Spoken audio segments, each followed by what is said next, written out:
હૃદયમાં ભગવાન હોય એ ભક્ત, પણ જે ભગવાનના હૃદયમાં રહેતો હોય એ ભગવદી કહેવાય, એ વ્રજ ભક્ત કહેવાય.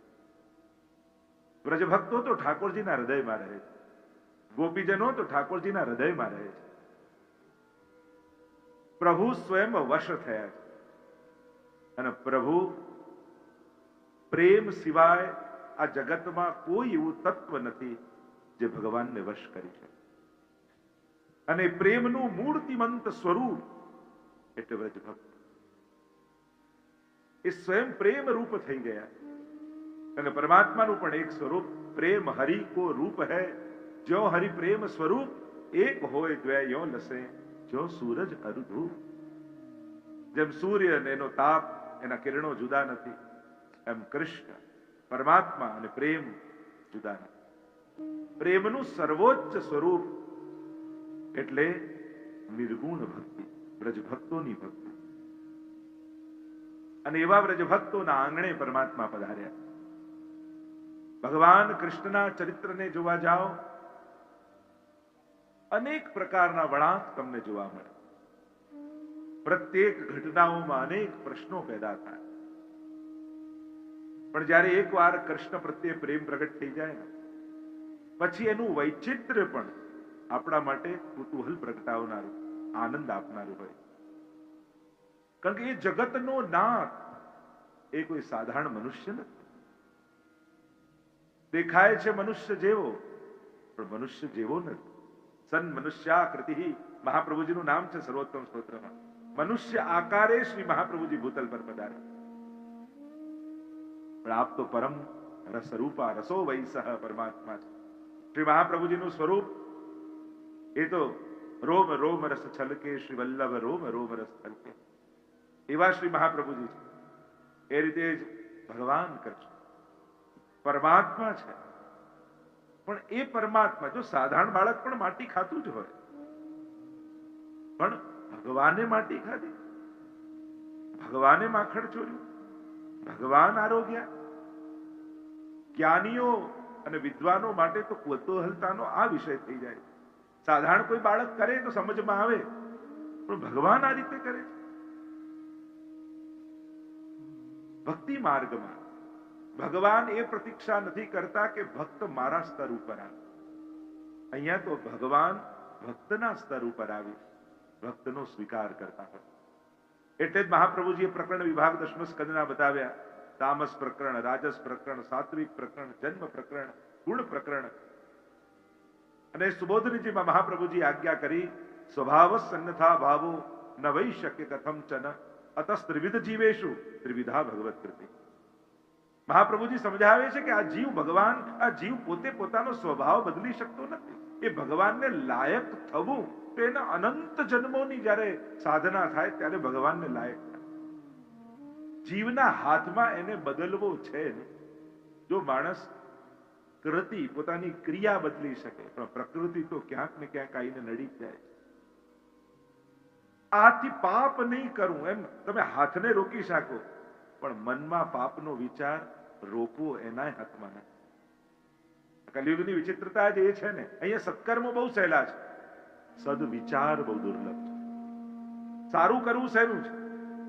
અહીંયા તમે કોઈને દાન આપી શકશો, પણ દાન આપતા આપતા મનમાં શું વિચાર આવે? આ ઠેકાણે તો વાપરશે. મનમાં તો ખોટો જ વિચાર ચાલતો. સત્કર્મો સરળ છે, સદવિચાર દુર્લભ છે. સામર્થ્ય મળે તો માણસ સારું કરી શકે, પણ સારો વિચાર એ તો પ્રકૃતિને આધીન.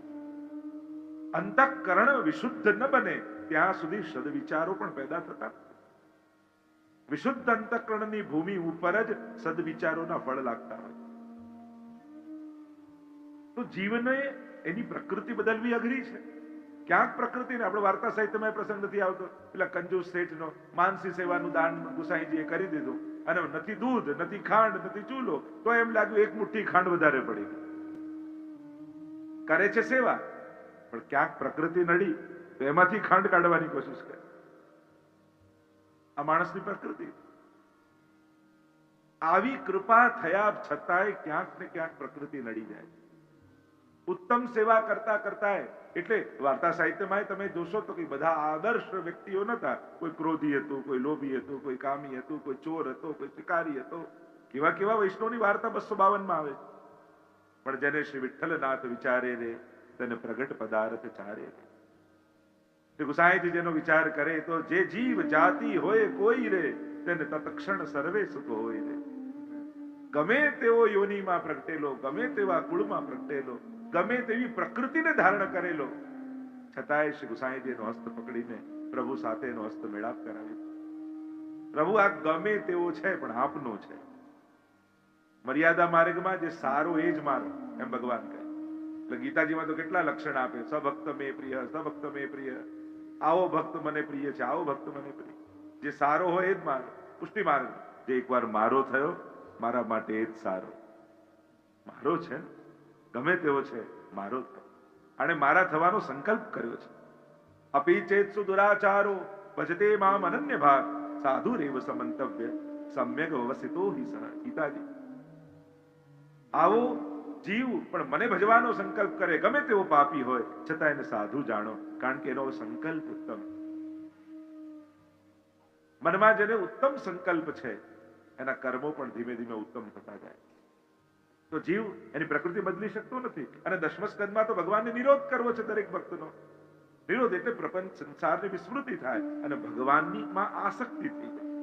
ભક્તનું ચિત્ત ભગવાનમાં લાગી જાય, એના માટે ભગવાન બધી લીલાઓ કરશે. તો કે 3 પ્રકારના ભક્તો છે અને ભક્તો એના સ્વભાવ પ્રકૃતિને બદલી નથી શકતા. એટલે ભગવાન 3 પ્રકારની લીલા કરશે. તામસ લીલા કરશે, રાજસ લીલા કરશે, સાત્વિક લીલા કરશે. અને તામસ લીલા કરે તો તામસ ભક્તોને એમ થાય, ઓ આ તો આપણા જેવો ભગવાન છે, આ તો આપણા જેવો સ્વભાવ છે. તુરંત એને આકર્ષણ થઈ જાય. જો જેની જેવી પ્રકૃતિ હોય ને એને એવા જ કાર્યોમાં આકર્ષણ થાય, એને એમાં જ આકર્ષણ થાય. સાત્વિક ને સાત્વિકમાં થાય, રાજસ ને રાજસમાં થાય, તામસ ને તામસમાં થાય. અને એ લોકો તુરંત મિત્રો થઈ જશે. તામસ લોકો ભેગા થશે ને તો તુરંત મિત્રતા તુરંત થઈ જશે. રાજસ ભેગા થશે તો તુરંત, કારણ કે સમાનશીલ વ્યસને સુસખ્ય. શોખ અને સ્વભાવ જેના સરખા હોય ત્યાં સાખ્ય સહજ થઈ જાય. તો આમ પ્રભુ આ 3 પ્રકારની લીલા કરે. દશમ સ્કંદને બહુ વિસ્તારથી મહાપ્રભુજી સમજાવે છે. 90 અધ્યાય મહાપ્રભુજી 3 અધ્યાય પ્રક્ષિપ્ત માન્યા છે. જે બ્રહ્માજીને મોહ થયો, કારણ કે આ કલ્પમાં તો ભગવાને બ્રહ્માજીને વચન આપ્યું હતું કે તમને મારી લીલામાં મોહ નહીં થાય. છતાંય મોહની કથા આવી એટલે મહાપ્રભુજીએ કહ્યું લીલા તો થઈ છે પણ સારસ્વત કલ્પની લીલા નથી, અન્ય કલ્પની લીલા. દશમ સ્કંદ સારસ્વતની કલ્પની લીલાનું મહાત્મ્ય એમાં વર્ણન. પ્રભુ પધાર્યા છે નંદાલય. જો કારાગૃહથી યાત્રા આવી છે નંદાલય છે, ત્યાં બંધન હતું, અહીંયા ઉત્સવ છે. આજ ભક્ત જીવનની યાત્રા. સંસારની કેદમાં આપણે બધા જ બંધાયેલા છીએ, પણ જ્યારે માથે ઠાકોરજીને પધરાઈ લો છો ને ત્યારે બધા બંધન ખુલી જાય અને છેક ગોકુલ સુધી પહોંચી જવાય, ઉત્સવ સુધી પહોંચી જવાય. 3 વડીલોની કથા તમને ભાગવતમાં જોવા મળશે. સિનિયર સિટીઝન જેમને કહી શકાય. એક છે ધૃતરાષ્ટ્ર. એના જીવનને જુઓ, વૃદ્ધાવસ્થા છે, પછી મોહ મર્યો નથી. છેક સુધી એના મનમાં એ જ અફસોસ, ક્યારે આ ગાદી મળે, ક્યારે આ ગાદી મળે, ક્યારે આ ગાદી મળે. મને નહીં તો આને દીકરાને મળી જાય.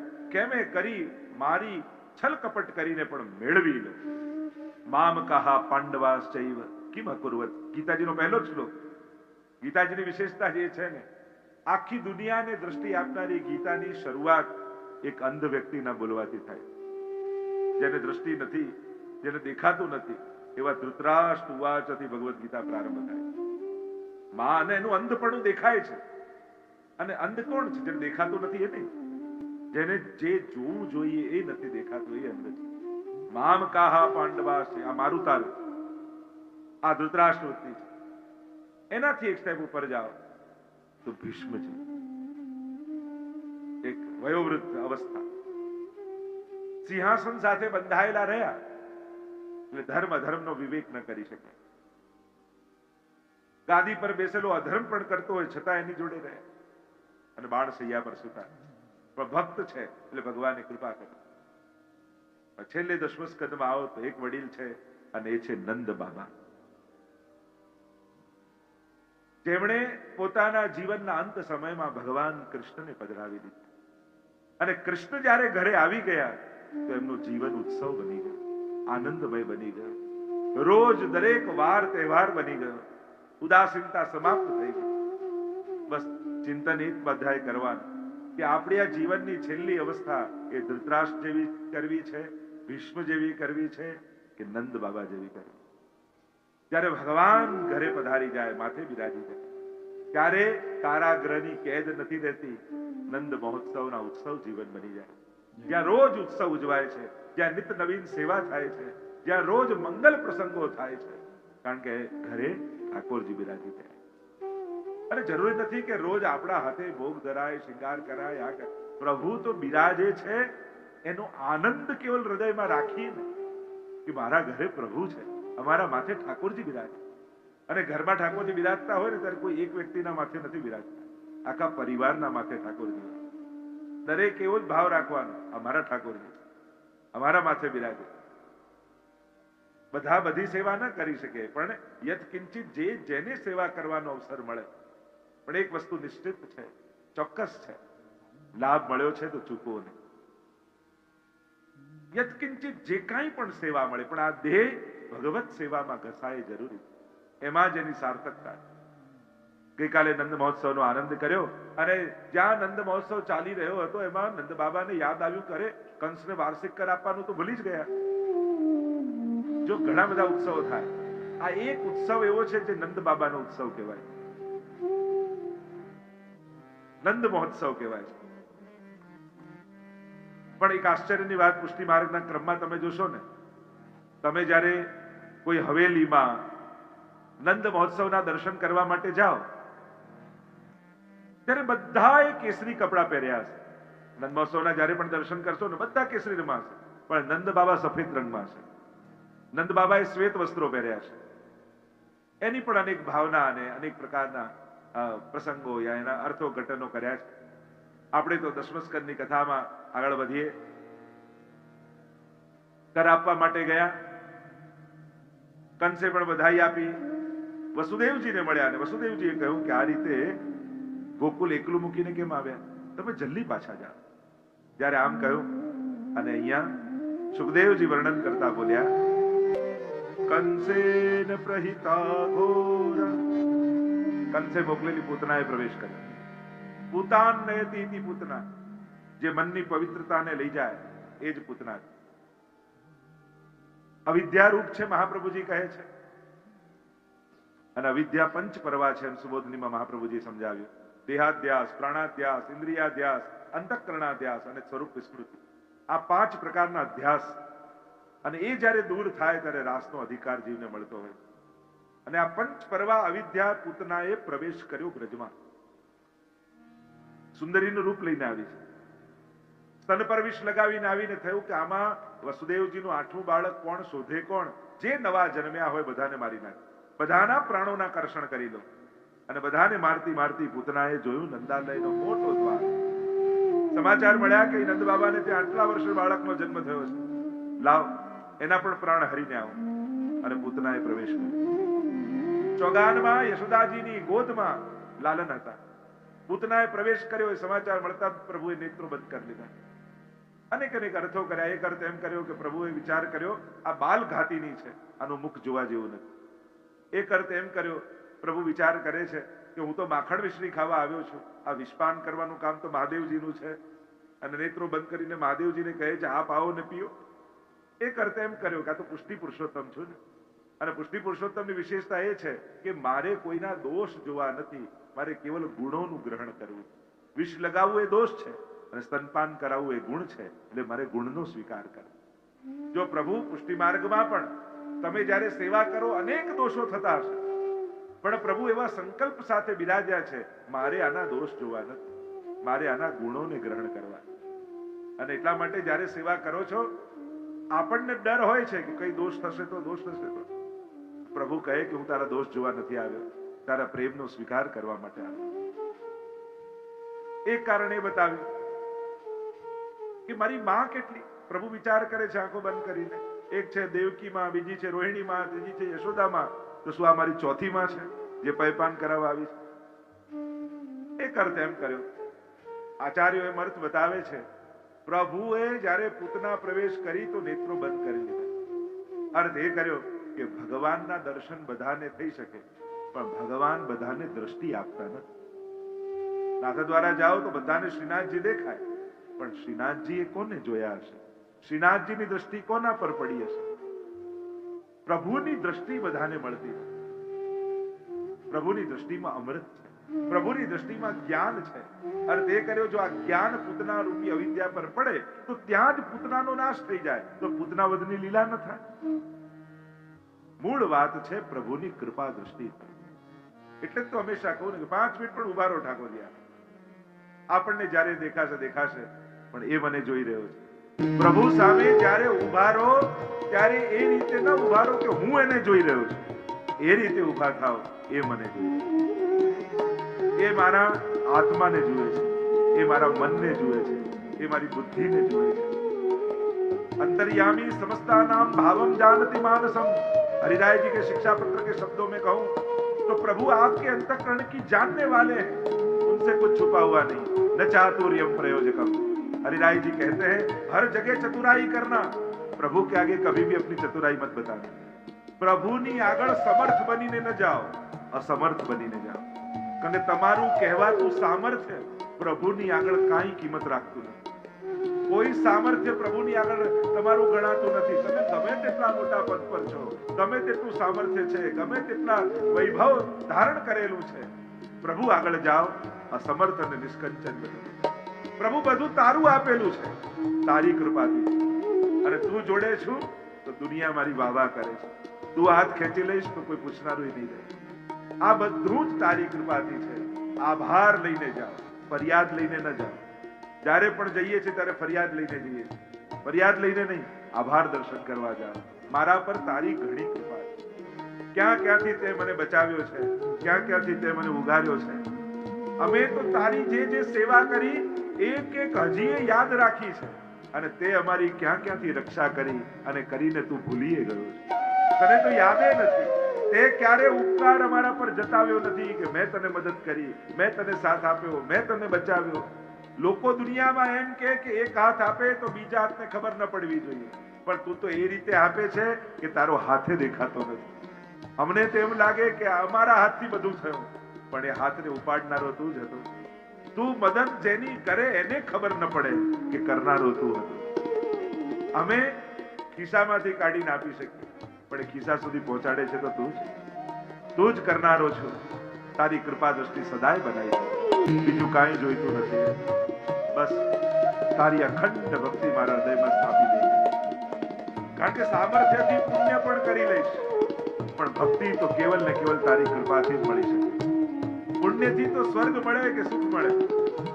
પ્રભુ કૃપાને, પ્રભુ આશીર્વાદ, ગુરુ આશીર્વાદથી ભક્તિનું દાન થતું હોય છે. ભગવાન દર્શન બધાને આપે, દ્રષ્ટિ બધાને આપતા નથી. પૂતનાને દ્રષ્ટિ ન મળી. પૂતના પ્રવેશ તો કરી ગઈ, બાજુમાં આવીને બેસી ગઈ યશોદાજીની પાસે. અલગ મલકની વાતો કરવા લાગી. અરે તારા લાલનના તો સુયશ ચારે બાજુ ફેલાયેલા છે, અને સાંભળીને હું દર્શન કરવા આવી. અને કોઈ માની આગળ એના બાળકના વખાણ કરો, અડધા થઈ જાય. કહ્યું કે બસ ઠાકોરજીની કૃપા છે કે આટલા વર્ષે પણ પ્રભુએ એક બાલક આપ્યું છે. અને વાત કરતા કરતા એવા મોહિત થઈ ગયા પૂતનાથી. કારણ કે અવિદ્યા હંમેશા સુંદરીનું રૂપ લઈને આવે. અત્યારના સમયમાં પાપ પણ કદરૂપા રૂપે નહીં આપે, સુંદર રૂપે આવજો, સજી ધજીને આવજો. અને ઘણીવાર તો ધર્મના કપડા પહેરીને પણ આવી જાય. ખલધર્મિણી છે કલયુગ, અને એટલા માટે ખૂબ સાવધાન રહે. ક્યાંય ધર્મના નામે પણ લલચાવું નહીં, ક્યાંય ભગવાનના નામે પણ બહુ ભાગાદોડી ન કરે. મહાપ્રભુજીએ સીધો સાદો સરળ ધર્મ આપણને આપ્યો છે. ઠાકોરજીની સેવા કરો, પ્રભુની ભક્તિ કરો, અને આ નિર્દોષ ભક્તિ દ્વારા જ આપણા આત્માનું કલ્યાણ. પણ જો દુનિયાએ બતાવેલા આકર્ષણોની પાછળ ભાગવા ગયા, કોઈના પ્રભાવમાં આવીને ખેંચાઈ ગયા, તો રસ્તો બહુ લાંબો થઈ જાય. કૃષ્ણ સેવા સદા કાર્ય માનસી સા, કેટલી સરળ સીધી વાત મહાપ્રભુજી આપી. ભગવાનની ભક્તિ દ્વારા આપણું કલ્યાણ. અને એ ભગવાન માટે ક્યાંય ભાગાદોડી કરવાની જરૂર નથી. લો પુષ્ટાવીને હું તમારા ઘરે આપી દઉં. આ તમારો ભગવાન. બધે તો કોમન ભગવાન હોય છે. પુષ્ટિમાર્ગની વિશેષતા શું છે? અહીંયા બધાને પર્સનલી ભગવાન આપવામાં આવે. દરેક વ્યક્તિગત તમારો ભગવાન. અને મેં તો ઘણી વાર જોયું છે, જેના ઘરે જે લાલન બિરાજતા હોય કે શ્રીનાથજી બિરાજતા હોય ને, બહુ ધ્યાનથી મેં જોયું, એમનો ફેસ પણ ધીરે ધીરે એમના ફેમિલી જેવું થઈ જાય. મેં તો ઘણી વાર, તમે ધ્યાનથી જોજો, ઘણી વાર મેં એમ જોયું છે કે એ લાલન જેના માથે પુષ્ટાવીને પધરાયા હોય ને, તમે ધ્યાનથી જોયો તો ધીમે ધીમે ધીમે એમના જ કુટુંબના મેમ્બર ન હોય એવા લાગવા માંડે ઠાકોર. અને એટલા માટે હવે જ્યારે પણ ઘરમાં કોઈ પૂછે કે તમારે કેટલા દીકરા, તો એક હોય ને તો બે કહેવા, અમારો ઠાકોરજી અમારો લાલન છે. તમારા ઘરમાં કેટલા મેમ્બર, તો 5 હોય તો 6 કહેવા, અમારા ઠાકોરજી પણ અમારા ઘરના મેમ્બર. એની કૃપાથી જ તો આ પરિવાર છે, એની કૃપાથી જ તો આ કુટુંબ છે, એની કૃપાથી જ તો આ ઘર છે. જીવનના અને સંસારના કેન્દ્રમાં જે ભગવાનને રાખીને જીવે છે, ભગવાન એનું બધું સાચવે છે. એનું પ્રગટ પ્રમાણ આ પાંડવો છે. એમની પાસે બીજું કાંઈ હતું નહીં, એક કૃષ્ણનું બળ હતું. કૃષ્ણના બળને કારણે આજે મહાભારત જેવું યુદ્ધ જીતી ગયા. આ પ્રભુની કૃપાનું પ્રમાણ. સાધારણ લોકોને ટોળામાં તાકાત દેખાય, સાધારણ લોકોને સામર્થ્ય અને પદમાં તાકાત દેખાય. તાકાત ભલે ગમે ત્યાં લૌકિક પ્રમાણથી તમે ગણી શકો. આજે મહાભારતના યુદ્ધમાં તમે જુઓ, જે મેચ કોમેન્ટેટર હોય ને, પ્રિડિક્શન કરે કે આમાં આ પ્લેયર છે અને આ ટીમમાં આ પ્લેયર છે, તો આ ટીમને જીતવાના 70% ચાન્સીસ છે, કારણ કે આના પ્લેયર સારા છે, આ ફોર્મમાં છે, આ જીતે એમ છે. એમ મહાભારતના યુદ્ધમાં જો વિશ્લેષણ કરવા જાઓ તો બધાનો એક જ ઓપિનિયન આવે કે કૌરવ જ જીતશે. ભીષ્મજી છે, કૃપાચાર્ય છે, દ્રોણાચાર્ય છે, ઈચ્છા મૃત્યુનું વરદાન અમરત્વના પામેલા અશ્વત્થામા, કૃપાચાર્ય, એવા એવા ધુરંધરો ત્યાં છે. એટલે દરેકનું પ્રિડિક્શન એમ જ આવે કે કૌરવ જીતશે. પણ ટોળું હોય ત્યાં જય નથી હોતો, કૃષ્ણ હોય ત્યાં વિજય હોય. એટલે જીવનમાં હંમેશા કેટલા ગામના લોકો મારી જોડે છે એ પછી વિચારજો, ભગવાન મારી સાથે છે કે નહીં એનો વિચાર પહેલા કરો. અને ભગવાન સાથે હોવું એટલે ધર્મની સાથે હોવું, સત્યની સાથે હોવું, કરુણાની સાથે હોવું, દયાની સાથે હોવું. જ્યારે આ બધા તત્વો, ભગવાનની અભિવ્યક્તિ કરનારા જે તત્વો છે, એ જ્યારે આપણી સાથે હોય, યત્ર યોગેશ્વર કૃષ્ણ યત્ર પાર્થો ધનુર્ધર તત્ર શ્રી વિજયો ભૂતિર ધ્રુવા નિતિર મતિર, ત્યાં જ વિજય હોય. પૂતનાને આકર્ષિત કર્યા યશોદાજીને, અને કંઈક ગૃહકાર્ય યાદ આવ્યું એટલે લાલનને આપ્યા પૂતનાના ખોળામાં અને કહ્યું કે થોડી વાર સાચવને, હું હમણાં ગૃહકાર્ય કરી નાખું. પૂતનાને તો જે મોકો જોઈતો હતો મળી ગયો અને સ્તનપાન કરાવવા લાગી. ભગવાને એની સાથે પ્રાણોના આકર્ષણ કર્યા. ચામુંચ મુંચિતિ પ્રભાષિણી, છોડ છોડ કરી વિકરાળ રૂપ ધારણ કરી અને પડી છે. ભગવાને પૂતનાના પ્રાણોના આકર્ષણ કરી. કહ્યું ના, તો બલિરાજાની બહેન હતી. બલિ રાજાને ત્યાં વામન ભગવાન આવ્યા અને એવા સુંદર બાળક, ત્યારે એમને જોઈને એને ભાવ આવ્યો કે આવું બાળક મારે હોય તો એને સ્તનપાન કરાવવાનો કેવો આનંદ આવે. અને જ્યાં વિરાટ થઈ ગયા ભગવાન, બધું લઈ લીધું અને બીજો ભાવ આવ્યો કે આને તો મારી નાખવો જોઈએ. બે ભાવ આવ્યા તો બંને ભાવ અહીંયા ભગવાને પૂરા કર્યા. પ્રભુ આગળ જ્યારે પણ ઉભા હો ને, ત્યારે ઉત્તમ વિચારો લઈને ઠાકોરજી આગળ ઉભા રહો. હવેલીએ જાઓ, પ્રભુની સન્મુખ ઠાડા હો, ત્યારે મનમાં ક્યારે પણ હીન ભાવ નહીં લાવો. ઠાકોરજીની સામે હોઈએ ત્યારે કોઈના માટે પણ ખરાબ નહીં વિચારો, કોઈના માટે પણ ખરાબ નહીં વિચારો. આ દોષ છે. હંમેશા ઉત્તમ ભાવ લઈ પ્રભુ સન્મુખ જાઓ. અને પ્રભુ એવા કૃપાળુ છે, કલ્પવૃક્ષ છે. કલ્પવૃક્ષની નીચે બેસીને જે કાંઈ વિચારે એ પૂરું થાય. એમ પ્રભુ આગળ જે વિચારશો એ પૂરું થાય. તમારા અલૌકિક મનોરથો લઈને પ્રભુ સન્મુખ બેસો. રોજ જ્યારે સેવા કરતા હો ને, ત્યારે મનમાં કોઈ અલૌકિક મનોરથો વિચાર કરીને જાઓ. મારું ક્યાં સામર્થ્ય, મારી ક્યાં એવી હેસિયત કે હું આ મોટો કથા કરી શકું, મોટો મનોરથ કરી શકું, આવું ન વિચાર. પ્રભુના સામર્થ્યને જોઈને મનોરથ કરો. મારો ઠાકોરજી સર્વ સમર્થ. મારું સામર્થ્ય નથી, પણ પ્રભુનું એવું સામર્થ્ય છે કે મને સામર્થ્યવાન બનાવી શકે, મારા મનોરથોને પૂરા કરવા. અને જ્યારે ઉત્તમ વિચાર લઈને બેસો છો, ત્યારે નિશ્ચિત ઠાકોરજી તમારા મનોરથ પૂરા કરે. અહીંયા પૂતનાનો ઉદ્ધાર થયો છે. પૂતના કવચ દ્વારા પ્રભુની રક્ષાના શ્લોકોનું ગાન કર્યું છે વ્રજ ભક્તોએ. અવિદ્યા પૂતનાને ભગવાને મારી છે. વ્રજ ભક્તોની ભીતરથી અવિદ્યા જતી રહી. જો આ જુદા જુદા અસુરો છે ને, એ કેવલ અસુરો નથી, જુદા જુદા અધ્યાસના પ્રતીકો છે. એટલે જ્યારે ભાગવત કથામાં એક એક અસુર મરે, ત્યારે શ્રોતાએ પણ એમ વિચાર કરો કે મારી અવિદ્યા ગઈ. ભગવાને મારી અવિદ્યાને મારી નાખી. ધેનુકાસુરમાં મારો દેહાધ્યાસ ગયો, મારો પ્રાણાધ્યાસ ગયો, મારો ઇન્દ્રિયાધ્યાસ ગયો. ભગવાન આ અસુરો ગોકુલ કયું છે? ગો એટલે ઇન્દ્રિયો, કુલ એટલે સમૂહ. આ આપણો દેહ એ જ ગોકુલ છે. અને એમાં જુદા જુદા અસુરો આવેલા છે જ. આ અધ્યાસો રૂપે છે જ. પણ કૃષ્ણ રૂપી કથા આ અધ્યાસોને મારે. એટલે જ કલિયુગનો કોઈ દવા હોય તો એ કૃષ્ણ. એટલે જ આપણે ત્યાં સામ સામે સમાન રાશિના કયા. જો રાવણને કોણે માર્યો? રામ. કંસને કોણે માર્યા? કૃષ્ણ. સમાન રાશિ. એમ કલિયુગ અને કથા આ બંનેની સમાન રાશિ. આ કલિયુગના રૂપી અસુરને કોણ મારશે? તો કે કથા રૂપી ભગવાન. અને એટલા માટે આ કલિયુગથી બચવા માટે कथा जी को पाए. कलव केशव कीर्तना. भागवत जी के शब्दों में कहूं तो कलव केशव की कलयुग से मुक्ति के लिए एक ही उपाय है, वह है कीर्तन. जो આપણું મન છે ને નર્તકી જેવું છે, નાચતું જ રહે, નાચતું જ રહે, નાચતું જ રહે. બસ આ નર્તકી શબ્દને ઊંધું કરો તો શું થાય? કીર્તન. ભગવત કીર્તનમાં મન લાગશે ને તો આપ મળે આ નાચતું મન સ્થિર થઈ જશે. પૂતના ઉદ્ધારની કથા આવી.